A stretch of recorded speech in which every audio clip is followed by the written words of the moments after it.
एकर सौदा बा चोख ई तहिया मनसोख एकर सौदा बा चोख ई तहिया मनसोख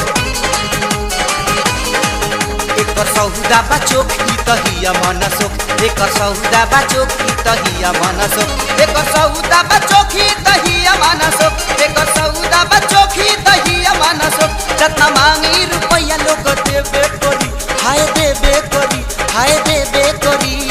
अरे ई सौदा ना पटी केहू ना केहू एक लेबे करी केहू ना केहू एक लेबे करी हाय केहू ना केहू एक लेबे करी केहू ना केहू एक लेबे करी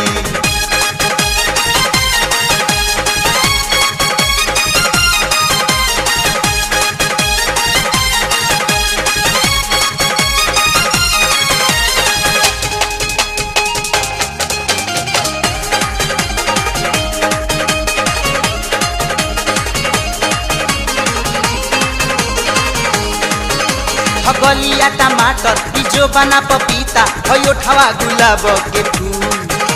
कहाँ क फंसी गई है वो पैसा लुटई है करी है सब महंगे कबूल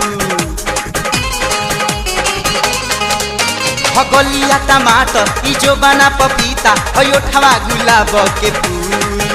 कहाँ क फंसी गई है वो पैसा लुटई है करी है सब महंगे कबूल जब जाग जाई जोश के हुओ के मदहोश जब जाग जाई जोश के हुओ के मदहोश जब जाग जाई जोश के हुओ के मदहोश मजा मारे खातिर कर लोग जेबे भरी हाँ जेबे भरी हाँ जेबे भरी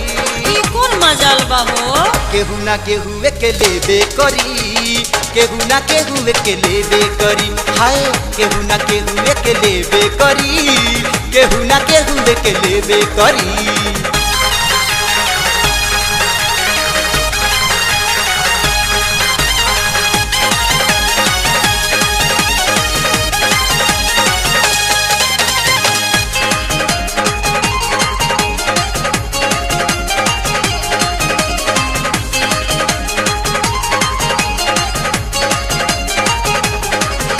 कहत बानी साची ई कतही ना बाची एकर बा दीवाना हजार ले जइहे उठा के आ डोली में बैठा के बैठल सब होई बेकार कहत बानी साची ई कतही ना बाची एकर बा दीवाना हजार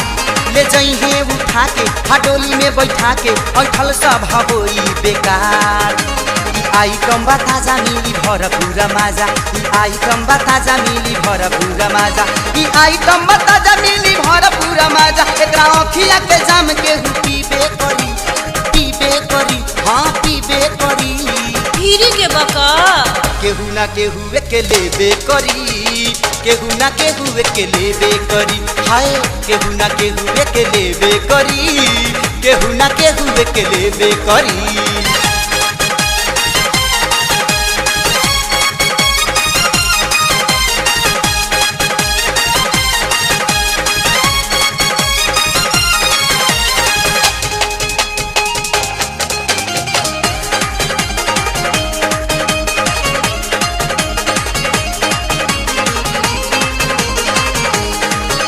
लागत बिया हेबी ई गरम जिलेबी एकर बाटे बनल बाजार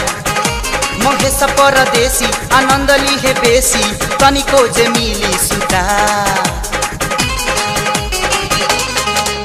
लागत बिया हेबी ई गरम जिलेबी एकर बाटे बनल बाजार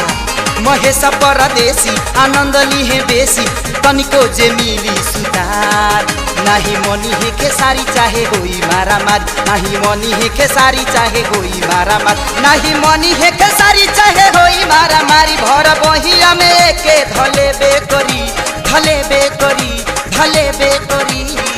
ई बात बा केहू ना केहू एक लेबे करी केहू ना केहू एक लेबे करी हाय केहू ना केहू एक लेबे करी केहू ना केहू एक लेबे करी एकर सौदा बा चोख ई तहिया मनसोख एकर सौदा बा चोख ई तहिया मनसोख एकर सौदा बा चोख ई तहिया मनसोख एकर सौदा बा चोख ई तहिया मनसोख जतना मांगी रुपया लोग देबे करी हाय देबे करी केहू ना केहू एक लेबे करी, केहू ना केहू एक लेबे करी, हाय केहू ना केहू एक लेबे करी, केहू ना केहू एक लेबे करी।